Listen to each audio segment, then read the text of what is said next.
Kristina Fitu, a second-year master's student in philosophical counseling and consultancy, with an academic background including computer science and pedagogy, with research interests in the areas of philosophy of children, philosophy of education, and existentialism. Today, you are presenting on enhancing children's well-being through logic-based therapy, a structured intervention framework. Thank you very much for the introduction. I will share my screen. Just okay. And I hope something is visible because I will start the presentation now and hope you will see it. Can you confirm or not yet? Nothing yet. Can't see anything yet.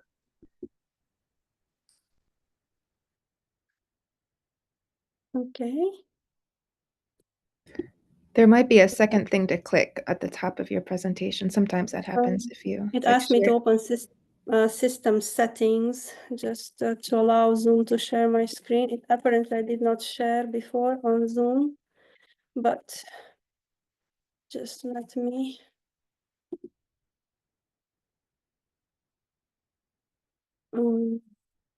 Okay, quit. I have to leave the meeting and rejoin. Is it okay for you? Or I will try again, but I think I have to rejoin just to have the settings working. Let me know. Are you seeing the screen? There's still nothing. Oh, No? we just got something. Okay. Oh, so I don't have to then. Okay. That's good. I don't have to exit. And now? You are seeing the presentation? Yes. Yes. Good. Yes. So thank you very much. Thank you for the introduction. I'm here to speak to you about children's well-being, and I'm considering a framework that looks into combining logic-based therapy and philosophy for children. Here, I'm using my experience of activities with children. I had a collaborative learning and creation space where I had several types of activities with them, mostly games and some activities related to technical and arts and crafts. But those helped me a lot in gaining experience in interacting with them. So I will start with a quote from Lao Tzu, which highlights the direct links between thought patterns and well-being. And you know that the LBT bases its applicability on them. So watch your thoughts, they become words. Watch your words, they become actions. Watch your actions, they become habits. Watch your habits, they become character. Watch your character, it becomes your destiny. And as you see in the drawing, there are some plants growing from from our head. It's also the creative process of our thought, but I also thought about the plants, how they sprout during spring, and the fact that they require consistent warmth and water, of course. And I want to highlight the word consistent. And also Aristotle notes that well-being is built through consistent effort. And he says that for as it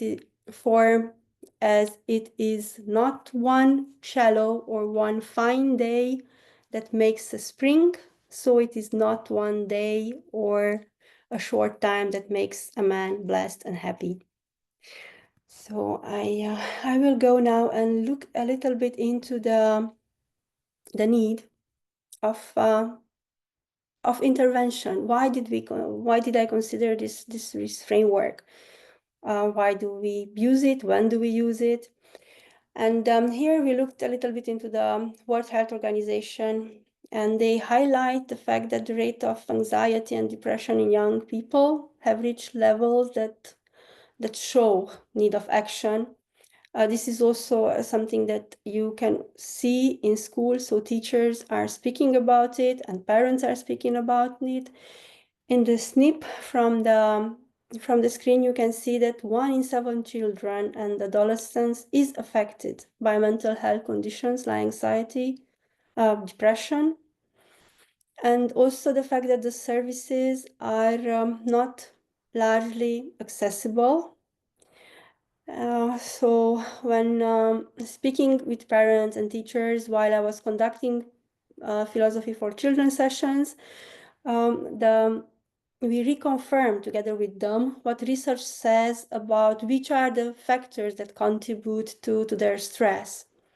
So some of such factors are exposure to adversity, pressure to conform with peers. This is a very important one, very often highlighted. Exploration of identity, disparity between the adolescent lived reality and also their perception, or maybe not only perception, but aspirations towards the future or for the future. And relationship with peers, it repeats again. What we considered is that if we go in schools, for example, or in specific communities where philosophy for children or logic-based therapy is included, we could prevent further development of emotional difficulties and also could introduce in children's habit some healthy practices. And here I can give you some examples like adopting healthy sleep patterns or exercising, developing coping strategies, problem solving, learning to recognize or manage emotions. You all spoke about emotions and how important they are, and also treating them with compassion now in the session from Anna. Are all important aspects that we can work with. And I consider that there's a complete ecosystem in which children live, and this ecosystem consists of policies and laws, regulations, community, school, parents, childcare. So all these are part of that, and elements of this framework maybe could be introduced in more places. So I would consider the 2 pillars, as I mentioned, the LBT and the philosophy for children. One assumption used was that collaborative frameworks are adaptable to different age groups and also are capable of reaching a large portion of our targeted audience. So we do not aim to have individual sessions. We can have individual sessions if asked for, but mostly in this presentation, we target group session, group discussion, group activities, in which we can leverage the principles of LBT and also the techniques of philosophy for children. So philosophy for children offers resources, and it has a lot of validated methods, so many validated methods and resources that we can find on sites, which by which children practice critical thinking. They also practice in a collaborative way, exploring of ideas, and we target, of course, philosophical inquiry. LBT, on the other hand, it's a type of philosophical counseling based, of course, on the premise that mental distress forms from flawed, irrational thinking, and it employs also in critical thinking to destruct and to decompose the faulty reasoning, and also to identify and challenge the irrational beliefs, and also to replace them with more rational, positive ones, which will have, of course, a positive impact on the child well-being. And this is done by the important virtues. And when we speak about virtues, I remember, I think maybe many of you remember the stories from childhood about kindness, bravery, friendship. I think many of us remember different things that we resonated with, or maybe that we needed more during our childhood to resonate with. And these stories are powerful in delivering and also showcasing the lived virtues. They also the actors, and they are not the actors, but the characters are also living by those values. And by this, we consider that combining the LBT and the F4C in a harmonious way, because we want to combine it in a harmonious way, so smoothly, in a framework which consists, again, of a collaborative setting, relying on P4C methods like story analysis, which encourages depersonalization. I think it's also with children, working with children, this allows them to become more vocal. It's not about them, so they have more courage to speak, and they are more expressive in the discussions. And yeah, for the moment, I think this was one of our conclusions, that this helps. What we considered as goals, so we want to help in reaching emotional resilience. So that would be one of the destination. We know that destination is important, but we enjoy the journey. And we have a few goals, key goals for the journey. And we help children identify and label their emotions, understanding also the triggers for them. Here, our framework did not, for the moment, include compassion, but I think it's a good point that I would like to consider for further research, how to do this with compassion. We have one example, it's a simple example. For example, frustration often arises from problem solving. When you have difficult problems at math to solve, you might get frustrated as a child, and we can help develop coping strategies. And also, there are sometimes simple things, even deep breathing, positive self-talk, that help manage difficult emotions. And of course, we can challenge the negative thoughts that come when we have, before or after we have the emotion, because we know that it can be also twice. Then we focus on building resilience. Here we search what we can learn from setbacks and try not to avoid the setbacks. So I would like to have this not as a first goal to avoid setbacks and to run away from them. Okay, this is the setback. How do we look at it? What can we learn when we face this setback? Because avoidance, it's a fast way out, but it's often a limiter for children and creates unwanted boundaries. So it restricts their exploratory territory. And we encourage self-awareness, helping children recognize their strengths, understand their weaknesses, and identify values that they feel close to. We consider critical thinking, teaching them to question assumptions, analyze situation, express themselves with confidence, and care, respect, attention for others, which is part of the F4C. The goals, as you can see, they are interconnected. We cannot look at them only solely, and they contribute to going towards the destination and building children's capacity to have a better daily life and interaction. What we considered as groups and components of the framework. So looking at the stages of abstract thinking development, and based on the experience of working with children, these are the two age groups I would recommend, from 8 to 11 and 12 to 15.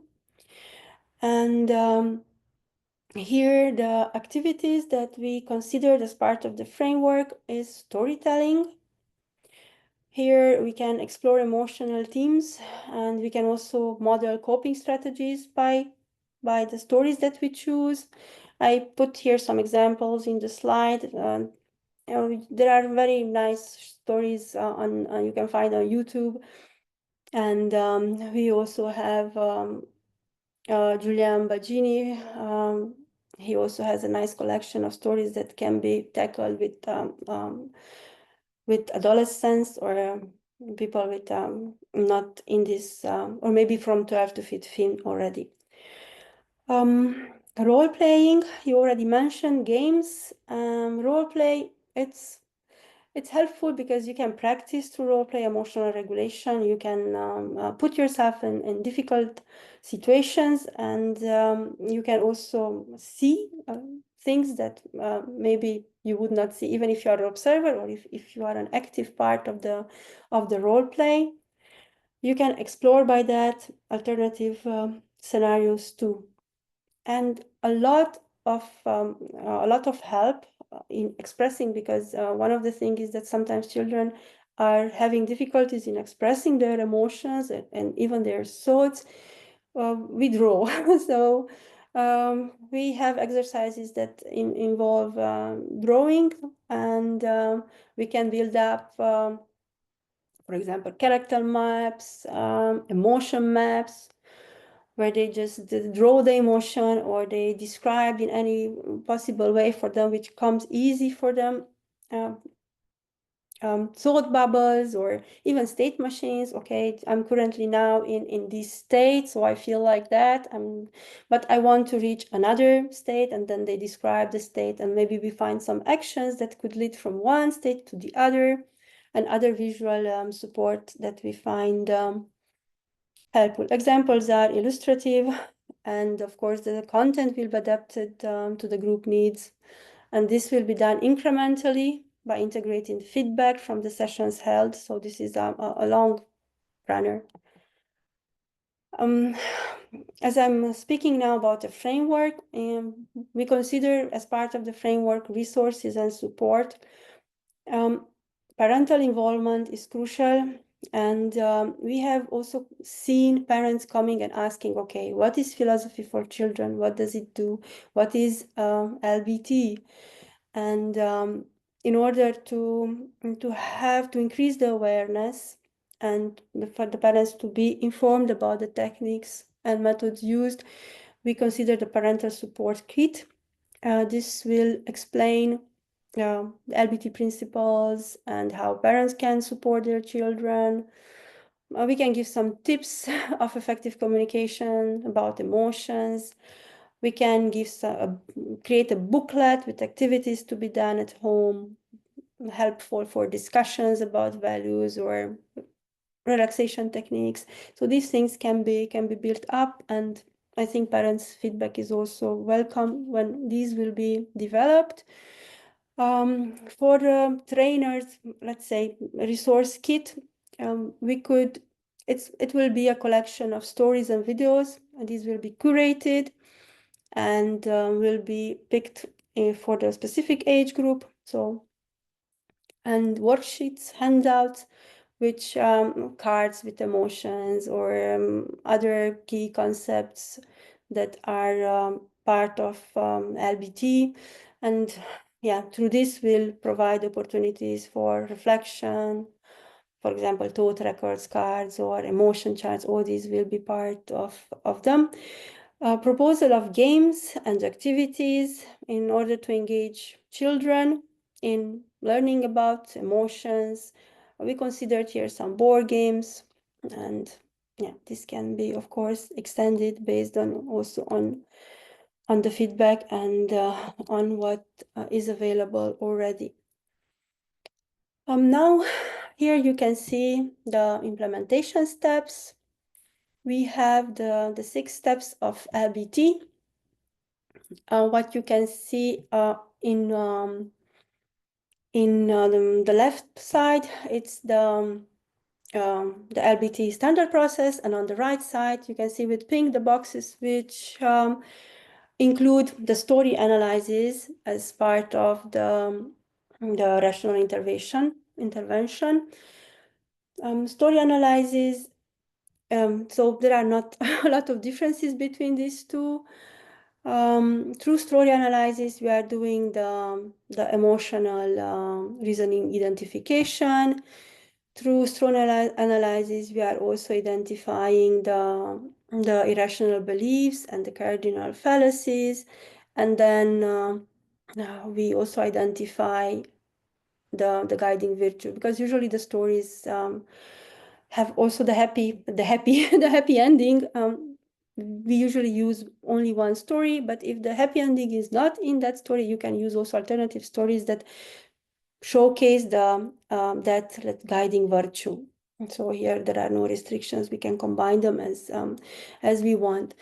One story that I picked for showcase is the story of David Shannon, A Bad Case of Stripes. It is about a girl that cares a lot about what other people, or especially classmates, think about her, and she's a people pleaser. She wants to adapt to everything that is being required from her. And this tendency to seek approval due to the fear of judgment, it's then materialized in her effectively having some stripes on her body. And that highlights the fact that the intensity to which people have control over her and over her self-perception and also self-worth. And in this story, the girl, after she wants to please many people, she develops these stripes, and initially she wants to avoid going to school, and also her mother supports in this avoidance. But she will go to school, and then her stripes will evolve even more, because the children will see the impact of their words or of their requirements towards her, and they will challenge even more and press her buttons even more. And in the end, in order to get healed, she will need to be herself. And in the story, this is showcased by eating green beans, which are her favorite. Okay, and here it's a showcase of what we do with children. So the major premise rule is, if I am different, then I will be rejected and ridiculed. The minor premise report is, I have stripes appearing on my skin. This makes me different. Conclusion is, so I will be rejected and ridiculed. Behavioral rule, if I will be rejected and ridiculed, then I should do whatever it takes to fit in. And justification, my stripes are causing negative attention. I will be rejected and ridiculed. Conclusion, so I will change my stripes to fit in, as per my classmates' wishes or as per the environment. Of course, this as is, I most probably I won't be able to do with the small group of age with children, but with them we will be able to guide this process to helpful questions, and we will think about Camilla's feelings. What are some of the emotions she experiences? Why do the stripe change? Is there a connection between her feelings and her stripes? Or they can provide examples from the story, where they can see that the thoughts have or what were the thoughts driving. Were they driving some actions, or how were the emotions driving her thoughts? And we can play around with these. We can also then look into a way to make them relate to some of their own experiences, similar experiences, and this way we can move a little bit the direction to their personal world and inquiry. Here I put as feelings, so we have anxiety, shame, fear are part of the story. And we want to identify now the guiding virtues, and the guiding virtue, not the cardinal fallacies, and then of course through the cardinal fallacies, the guiding virtue. And the cardinal fallacy is self-damnation.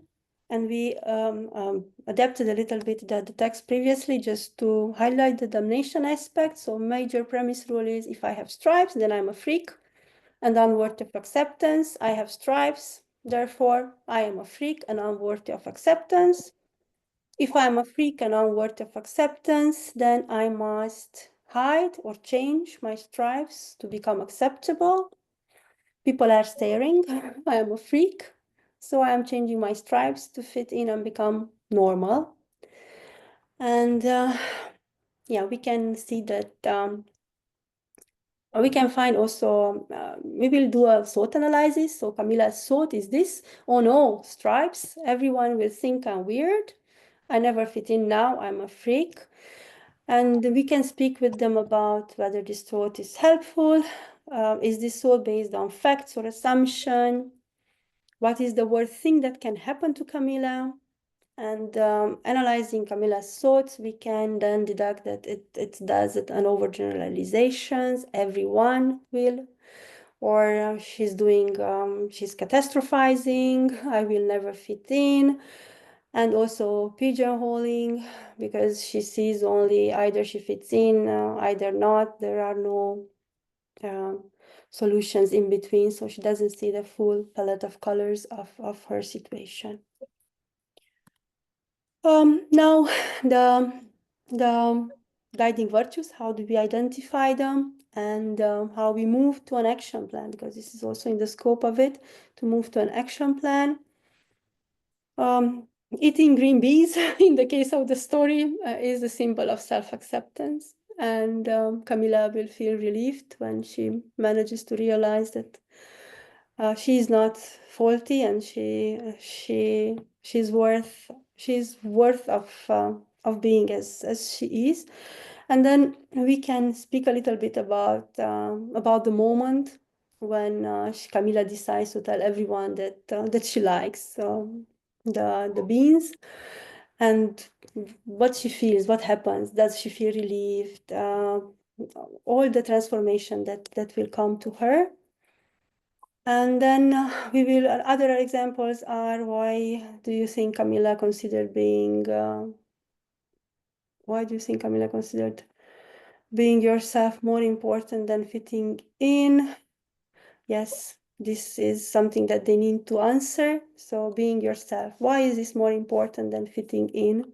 That would be a good thing if we are able to find some answers together with the children and to build upon each of their ideas, and then reach to a point of action plan. So what can we do differently? What can we do next? And for example, also we can do a kind of a mind exercise, maybe even a role play here. What would have happened if Camilla would not admit that yeah, she likes beans? So this can be a kind of alternative scenario. Okay. Further directions and evaluations. So I'm proposing assessment tools. These assessment tools would be pre and post intervention. Mostly we are relying on surveys, reflection journals. These are also are helpful. Facilitator observations regarding engagement, behavioral changes, parent feedback, of course, and mostly as expected outcomes, we considered improved emotional regulation, but this needs practice, and yeah, maybe improve social skills due to the collaborative work, and careful engagement in facilitated discussions, increase resilience, self-awareness. These are things that we take in account. And we would like to refine the intervention framework, because this is just the beginning, it's just a proposal, and we would like to explore its adaptability to diverse groups and consider the concerns regarding cognitive development, P4C, LBT, all these as part of it.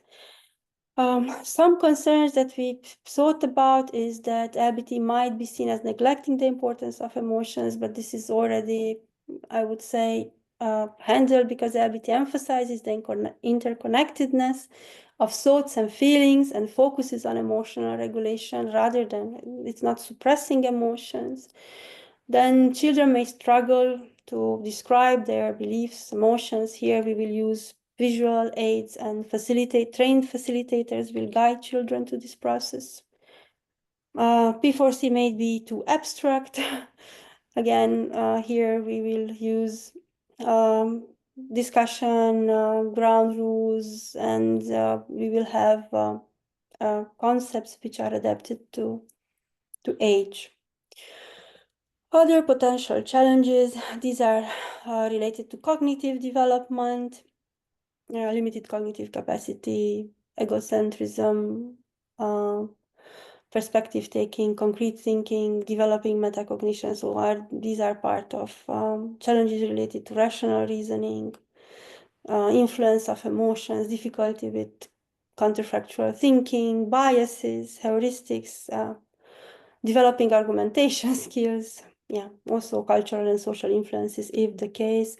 And here I put a drawing with inspiration and thoughts. So these are, I'm not able to highlight the thought process, which is quite mixed and needs to be done a little bit guided in a form that is conceptualized. Just so you know, you're a few minutes into questions. We got a late start, Yes, so I wanted to this wait is until I my let you slide. know. Thank you. I'm done. So if you have questions for me, I'm here to answer.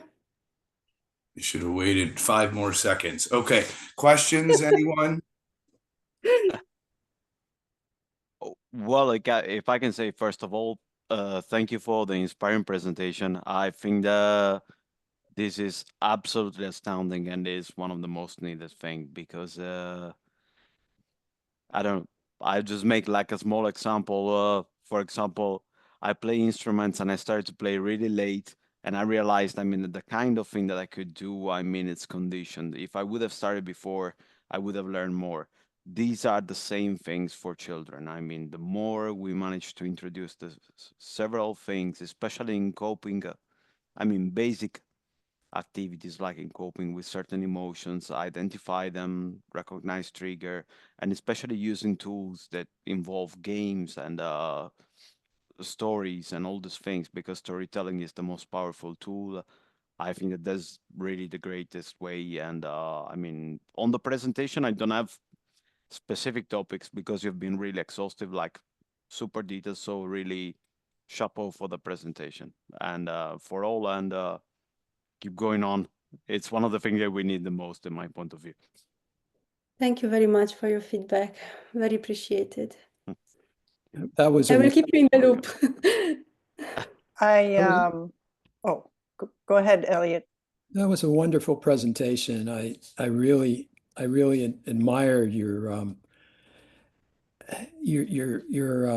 drive to include all the steps in LBT, because I've seen, for instance, a colleague of mine, Laura Newhart, created a set of books for children where each of the books teaches an individual fallacy.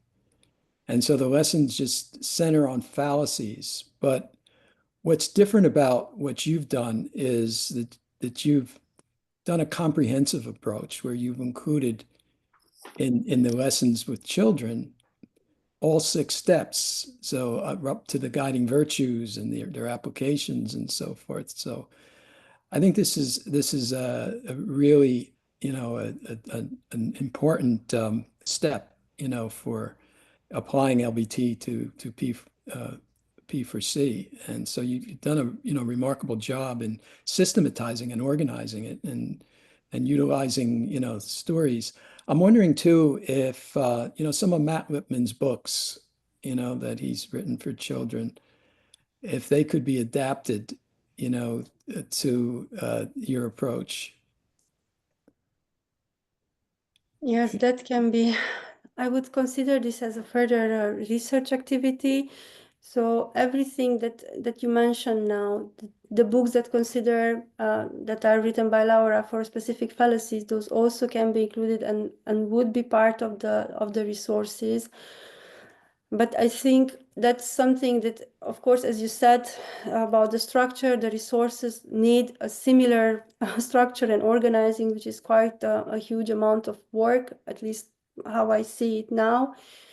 But any recommendation is useful. So things that you know that can be included, and also the clusterization of where that could be put in a structured form.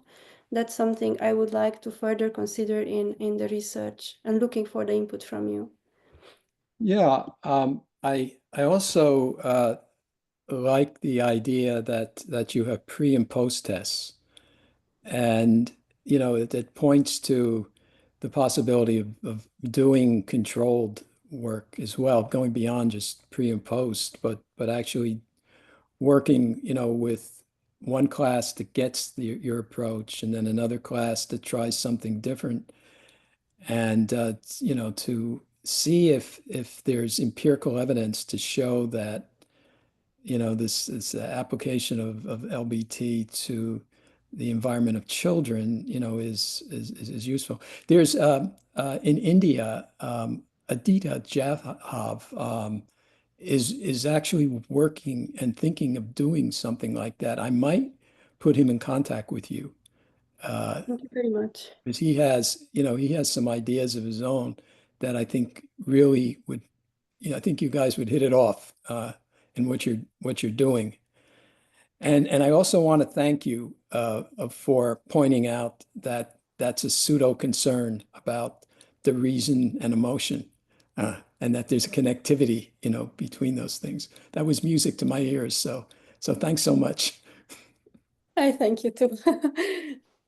Yeah, I wanted to jump in and say something about what you were saying, you know, self-acceptance and fitting in, and, you know, how do you hold the tension, or how do you deal with both?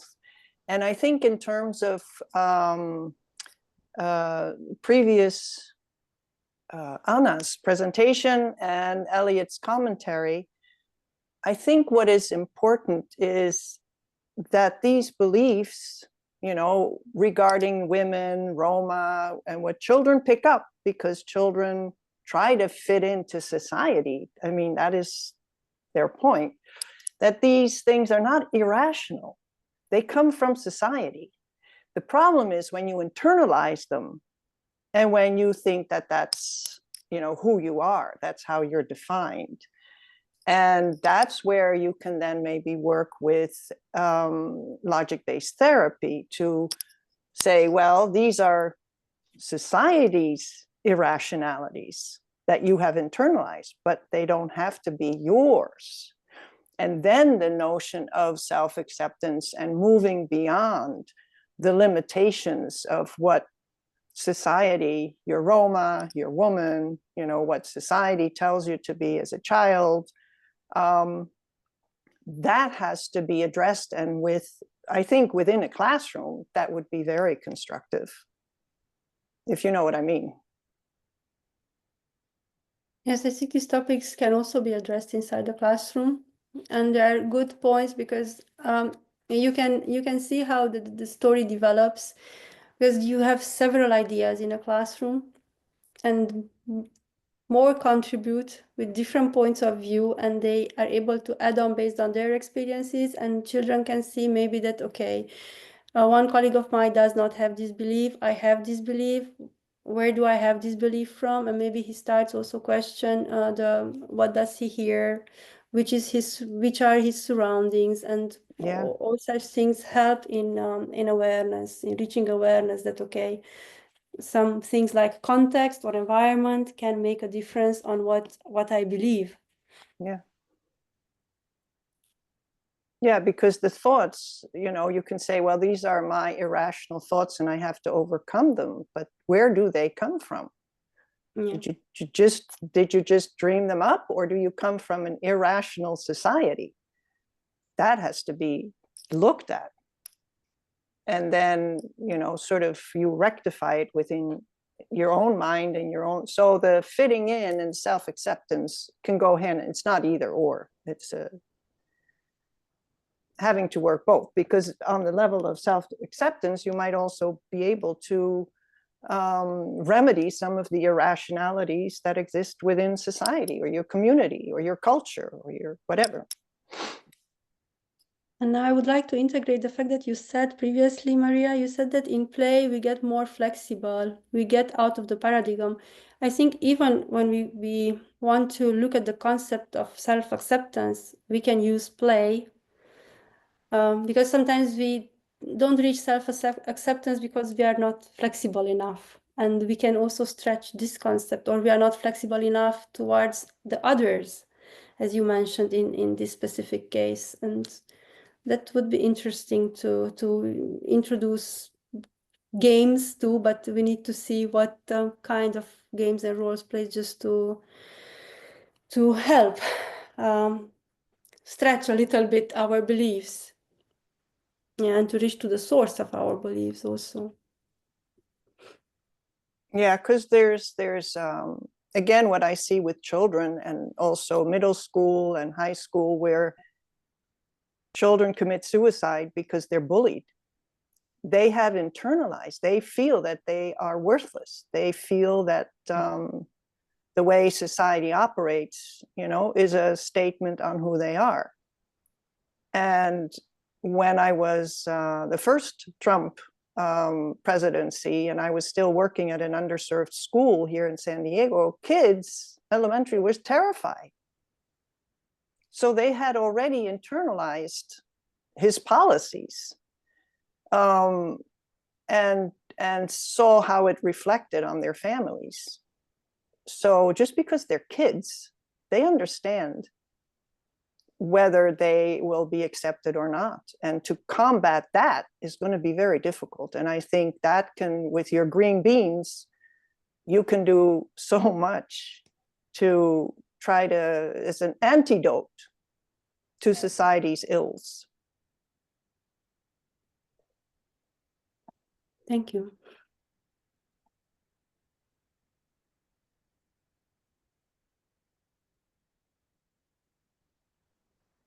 Okay, just looking at the schedule here. If that is it, thank you very much.